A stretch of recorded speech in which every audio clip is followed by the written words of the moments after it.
नमस्कार प्रिय दर्शकों, स्वागत है आपका हमारे चैनल गुंजन एस्ट्रो में। तो दोस्तों, आज की इस वीडियो में हम 3 गणों के बारे में विचार करेंगे जो कि व्यक्ति के स्वभाव जीवन को बताने में प्रमुख भूमिका निभाते हैं।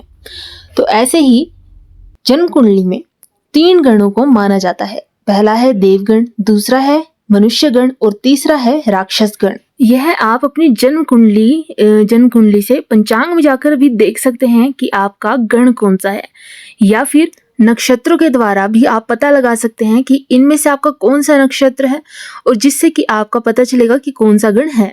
तो सबसे पहले हम जानेंगे देवगण के जातकों के बारे में। तो जैसे कि देवगण सुनने में ही लग रहा है कि देवता के समान, तो देवगण में पैदा होने वाला व्यक्ति तेज दिमाग वाला और दयावान होता है। ये व्यक्ति हृदय से काफी सोचते हैं और इतने हृदयवान होते हैं कि सामने वाले व्यक्ति की सहायता करने से, चाहे वो किसी भी प्रकार की सहायता क्यों ना हो, जरा भी नहीं हिचकिचाते।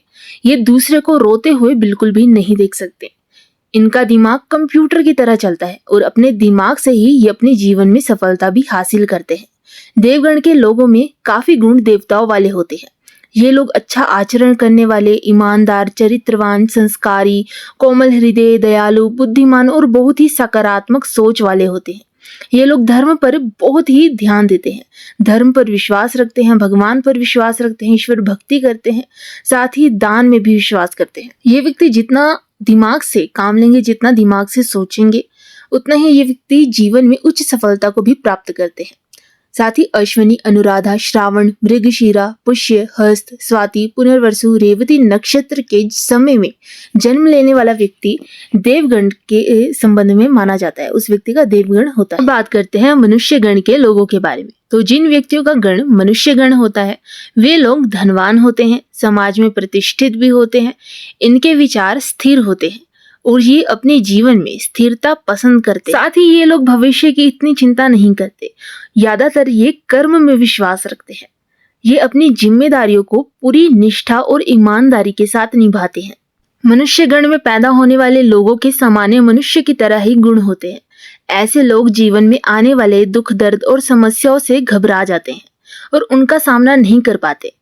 लेकिन वहीं जो देवगण के लोग होते हैं, उनके जीवन में जितने भी दुख, दर्द और समस्या क्यों ना आ जाए, वे घबराते नहीं हैं, बल्कि उनका सामना भी करते हैं और उन चीजों को निपटाने की, उनका समस्या से हल करने की और संतुष्ट रहने की कोशिश करते हैं।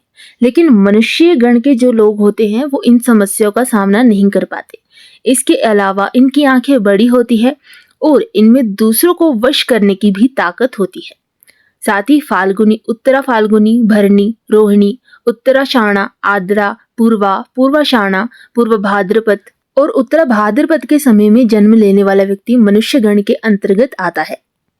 अब जानते हैं तीसरे यानी कि आखिरी गण के बारे में, राक्षस गण के बारे में।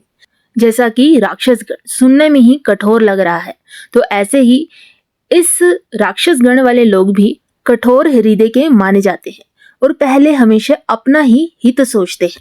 ये लोग दिल से ज्यादा दिमाग की सुनते हैं। ये निडर और साहसी भी होते हैं और हर स्थिति का डटकर मुकाबला भी करते हैं। ये लोग साफ और कड़वा तो बोलते हैं, लेकिन सच बोलते हैं और मुंह पर बोलते हैं। राक्षस गण में पैदा होने वाले लोग भयंकर, डरावने, गुस्से वाले होते हैं। ऐसे लोगों के लिए लड़ाई झगड़ा करना आम बात होती है, लेकिन इनकी अच्छाई यह भी है कि ये किसी भी परिस्थिति में डरकर भागते नहीं है और डटकर सामना करते हैं। साथ ही राक्षस गण में पैदा होने वाले व्यक्तियों को नकारात्मक शक्तियों का प्रभाव जल्द ही महसूस हो जाता है और कई व्यक्ति इनमें से ऐसे भी होते हैं जो भूत प्रेतों को देख भी पाते हैं। कृतिका, धनिष्ठा, चित्रा, मघा, अश्लेषा, विशाखा, ज्येष्ठा, मूल, शतभिषा नक्षत्र के समय जन्म लेने वाला व्यक्ति राक्षस गण के अंतर्गत आता है। यदि आप भी जानना चाहते हैं कि आपका गण इनमें से कौन है, तो कमेंट बॉक्स में अपना नाम, जन्म तारीख, जन्म समय और जन्म का स्थान जरूर लिखें।